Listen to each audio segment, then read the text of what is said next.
नमस्कार दोस्तों, मैं सीए राजेश कुमार खंडेलवाल। 9 सितंबर 2024 को जीएसटी काउंसिल की 54th मीटिंग हुई है।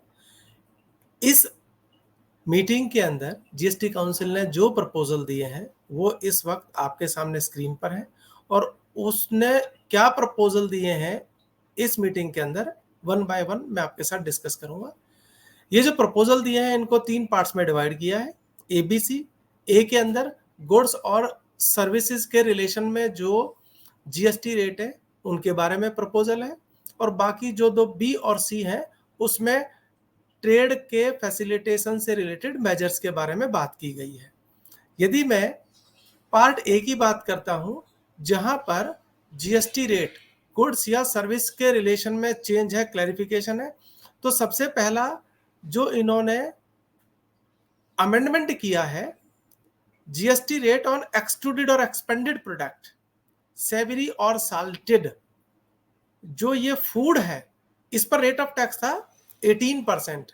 अब इसको ये कहां लेके आ रहे हैं, वो ये कह रहे हैं जो फूड आते हैं 19059030 HSN कोड के अंदर उस पर रेट ऑफ टैक्स 12% है, उसके बराबर इसका रेट लेके आ रहे हैं। तो कहने का मतलब ये है प्रेजेंट में इस पर रेट ऑफ टैक्स 18% है और प्रपोजल इसको 12% करने का है। नेक्स्ट, कैंसर ड्रग्स, इन्होंने यहां पर 3 नाम लिखे हैं।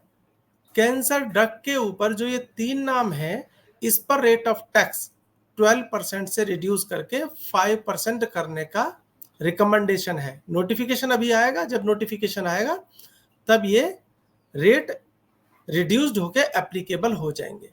सबसे इंपॉर्टेंट जो प्रपोजल है, जो रिकमेंडेशन दिया जीएसटी काउंसिल ने, मेटल स्क्रैप के ऊपर दिया है। इसमें जीएसटी काउंसिल का क्या कहना है, कोई रजिस्टर्ड पर्सन अनरजिस्टर्ड पर्सन से मेटल स्क्रैप परचेज करता है तो रजिस्टर्ड पर्सन को आरसीएम में जीएसटी पे करना पड़ेगा। यदि रजिस्टर्ड पर्सन है मेटल स्क्रैप परचेज करता है अनरजिस्टर्ड पर्सन से तो रजिस्टर्ड पर्सन को आरसीएम में जीएसटी पे करना पड़ेगा। इसके साथ साथ एक और रिकमेंडेशन दिया जीएसटी काउंसिल ने, यदि मेटल स्क्रैप की B2B सप्लाई होती है तो जो परचेजर है ना उसको 2% टीडीएस डिडक्ट करके डिपॉजिट करना हो। कार एंड मोटरसाइकिल सीट्स, देखिए जो मोटरसाइकिल की सीट्स है उस पर रेट ऑफ टैक्स है 28% और जो कार की सीट है उस पर रेट ऑफ टैक्स है 18%। ये एक एनोमली थी, इसको दूर करने के लिए उन्होंने क्या किया, अब जो कार की सीट्स है ना उस पर भी जीएसटी काउंसिल ने रिकमेंडेशन दिया, उसका रेट इंक्रीज करके 18 से 28% किया जाना चाहिए। तो आने वाले टाइम में नोटिफिकेशन देखने को मिलेगा, जब नोटिफिकेशन आएगा तब इस पे रेट ऑफ टैक्स 28% हो जाएगा। सर्विसेज पे आते हैं, इंश्योरेंस सेक्टर की बात है। यहां पर क्या रिकमेंडेशन दिया गया कि अभी कोई डिसीजन नहीं लेना है, ग्रुप ऑफ मिनिस्टर कॉन्स्टिट्यूट किया जाएगा और अक्टूबर एंड तक वो अपनी रिपोर्ट देंगे, उसके बाद डिसाइड होगा कि इस केस में जो इंश्योरेंस सेक्टर है उस पर जीएसटी की एप्लीकेबिलिटी कैसे होगी, क्या जीएसटी के रेट को रिड्यूस करना है या कोई दूसरा तरीका निकाला जाना है ताकि इंश्योरेंस सेक्टर पे जीएसटी का जो बर्डन है वो कम हो सके। Transport of passengers by helicopters, यदि हेलीकॉप्टर की सर्विस ली जा रही है सीट शेयर बेसिस पर तो रेट ऑफ टैक्स प्रेजेंट में 18% है। यहां पर जीएसटी काउंसिल ने रिकमेंडेशन दिया है कि उस पर रेट ऑफ टैक्स अब 5% किया जाना है। हाँ, लेकिन यदि सीट शेयर बेसिस पर नहीं है तो क्लैरिफाई करने के लिए सर्कुलर आएगा कि हेलीकॉप्टर जो चार्टर्ड के रूप में है वहां पर रेट ऑफ टैक्स 18% ही रहने वाला है, वहां पर 5% नहीं है। फ्लाइंग ट्रेनिंग कोर्सेज है, क्लैरिफिकेशन लेके आ रहे हैं कि इस पर जो फीस चार्ज की जाएगी इंस्टीट्यूट के द्वारा उस पर कोई भी जीएसटी की एप्लीकेबिलिटी नहीं है, वो एग्जेम्प्ट है। एक और सर्विस की इन्होंने बात करी, रिसर्च और डेवलपमेंट सर्विस। इसमें कहते हैं यदि गवर्नमेंट या प्राइवेट ग्रांट दी जा रही है ऐसे इंस्टीट्यूशन को जो इनकम टैक्स एक्ट की सेक्शन 35 सबसेक्शन 1 क्लॉज 2 और 3 के अंदर नोटिफाई कर दिए गए हैं, यदि उनको रिसर्च के लिए डेवलपमेंट के लिए कोई ग्रांट दी जा रही है तो ये एग्जेम्प्ट सप्लाई है और इस पर जीएसटी की कोई भी एप्लीकेबिलिटी आने वाली नहीं है। और यदि पास्ट में कोई डिमांड है जिसने पे कर दिया उसका भी भला, जिसने पे नहीं किया उसका भी भला। कहने का मतलब यह है एज इज वेयर बेसिस पर उसको रेगुलराइज कर दिया जाएगा। प्रेफरेंशियल लोकेशन चार्जेस, यदि कोई रेजिडेंशियल, कॉमर्शियल, इंडस्ट्रियल कॉम्प्लेक्स इससे रिलेटेड कंस्ट्रक्शन सर्विसेज ली जा रही हैं और साथ में पीएलसी के लिए कंसीडरेशन भी दिया जा रहा है, तो ये कंपोजिट सप्लाई है। और पीएलसी प्रेफरेंशियल लोकेशन चार्जेस जो पे किए गए हैं इस पर कोई अलग से जीएसटी नहीं लगेगा, बल्कि जो कंस्ट्रक्शन सर्विस है उसमें ही इंक्लूड होके लगेगा। कंपोजिट सप्लाई होगी और जो कंस्ट्रक्शन सर्विस पे जीएसटी लग रहा है वो ही पीएलसी पर भी लगेगा, क्योंकि कंस्ट्रक्शन सर्विस मेन सर्विस है, पीएलसी एंसिलरी सर्विस है, नेचुरली बंडल्ड है। तो जो कंस्ट्रक्शन सर्विस का रेट है वो ही रेट पीएलसी पर भी एप्लीकेबल होगा, कोई अलग से 18% चार्ज नहीं होगा। एफिलिएशन सर्विसेज, यदि state, central education board, educational council है, अदर सिमिलर बोर्ड है, यदि वो गवर्नमेंट स्कूल्स को एफिलिएशन प्रोवाइड करती हैं और स्कूल इनको सर्विस चार्ज देता है तो ये एग्जेम्प्ट सप्लाई है। यदि प्राइवेट स्कूल्स होंगे तो डेफिनेटली एग्जेम्प्ट सप्लाई नहीं है, टैक्सेबिलिटी आ सकती है। इसी तरह से यूनिवर्सिटीज जो कॉलेज को रिकॉग्निशन देती हैं उसके लिए एफिलिएशन फीस लेती हैं, वो एग्जेम्प्ट नहीं है, उस पर रेट, जो रेट ऑफ जीएसटी है वो 18% है। तो इनका ये कहना है कि 2 सर्कुलर लेके आए जाएं, दोनों क्लियर करेंगे कि एक केस में एग्जेम्पशन है और यदि पास्ट पीरियड के लिए कोई डिमांड जनरेट की गई है, पे कर दी गई है या नहीं पे की गई है, तो एज इज वेयर बेसिस पर उसको रेगुलराइज कर दिया जाए। इसी तरह से यूनिवर्सिटी जो कॉलेज को एफिलिएशन देती है उसके बदले में जो फीस ले रही है उस पर रेट ऑफ टैक्स 18% है, इसको भी क्लैरिफाई किया जाए सर्कुलर से, तो सर्कुलर आएगा। Import of service by branch office, यदि ब्रांच ऑफिस के द्वारा इंपोर्ट ऑफ सर्विस होती है तो जीएसटी काउंसिल की रिकमेंडेशन है इसको एग्जेम्प्ट किया जाना है। तो हमें एग्जेम्पशन नोटिफिकेशन में अमेंडमेंट देखने को मिलेगा। ये एग्जेम्पशन तब है जब विदाउट कंसीडरेशन इंपोर्ट किया जा रहा हो, और यहां पर इन्होंने कहा पास्ट पीरियड में यदि कोई केस है तो उसको एज इज वेयर बेसिस पर रेगुलराइज कर दिया जाएगा। रेंटिंग ऑफ कॉमर्शियल प्रॉपर्टी बहुत इंपॉर्टेंट अमेंडमेंट है। नेक्स्ट इंपॉर्टेंट रिकमेंडेशन जो जीएसटी काउंसिल के द्वारा दी गई है, रेंटिंग ऑफ कॉमर्शियल प्रॉपर्टी, यदि कोई unregistered person commercial property rent out करता है रजिस्टर्ड पर्सन को, तो रजिस्टर्ड पर्सन को आरसीएम में जीएसटी पे करना है। आप ध्यान करिए, जुलाई 2022 में रेजिडेंशियल प्रॉपर्टी के ऊपर आरसीएम की एप्लीकेबिलिटी हो गई थी यदि वो रजिस्टर्ड पर्सन को रेंट आउट की गई थी, परंतु कॉमर्शियल प्रॉपर्टी पर नहीं थी। कॉमर्शियल प्रॉपर्टी में फॉरवर्ड चार्ज पर ही सप्लायर को टैक्स पे करना था। अब इन्होंने क्या कर दिया, यदि सप्लायर रजिस्टर्ड है तो वो ही फॉरवर्ड चार्ज में टैक्स पे करेगा। अगर सप्लायर अनरजिस्टर्ड है तो जीएसटी काउंसिल ने रिकमेंडेशन दिया है कि रजिस्टर्ड पर्सन को यदि प्रॉपर्टी रेंट आउट की जाती है अनरजिस्टर्ड पर्सन के द्वारा तो रजिस्टर्ड पर्सन आरसीएम में जीएसटी पे करेगा। Ancillary intermediary service are provided by GTA.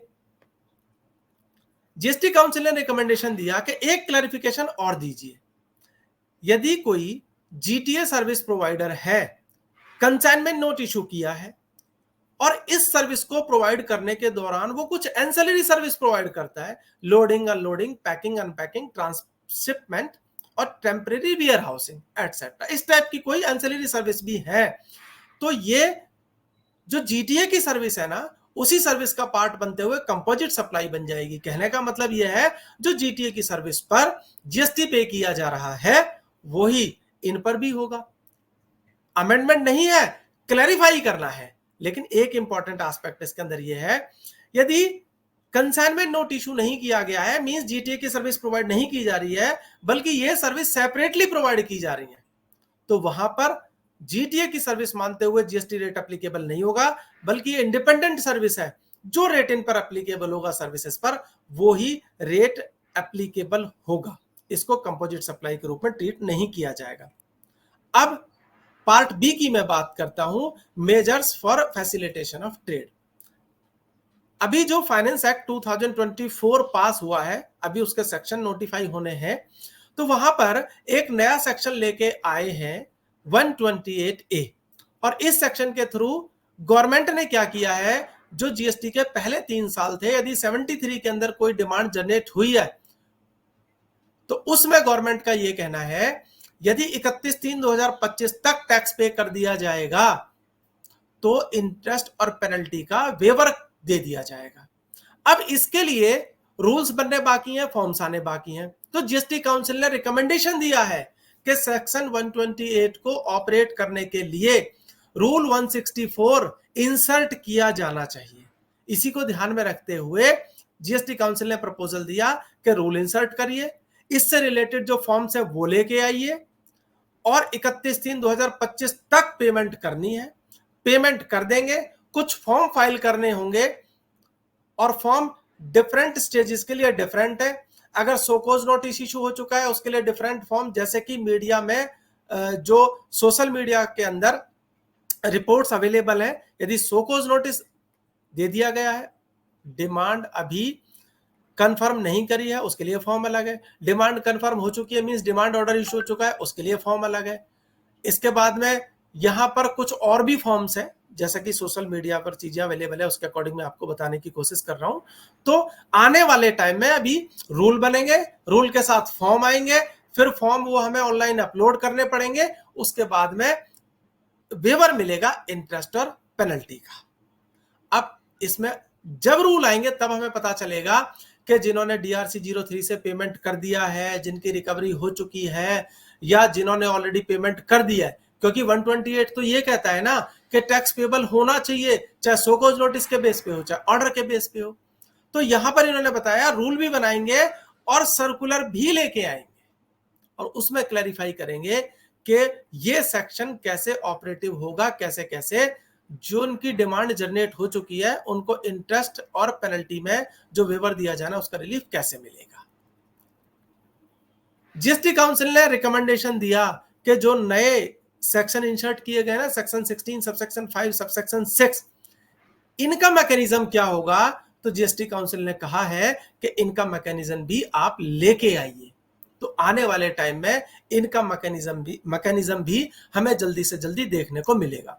हमें ध्यान है कि सेक्शन 16 सबसेक्शन 5 क्या कहता है, पहले 4 साल का आईटीसी यदि 30/11/2021 तक भी ले लिया तो सेक्शन 16(4) की टाइम लिमिट की वजह से जो ऑलरेडी डिमांड जनरेट हो चुकी है वो खत्म हो जाएंगी।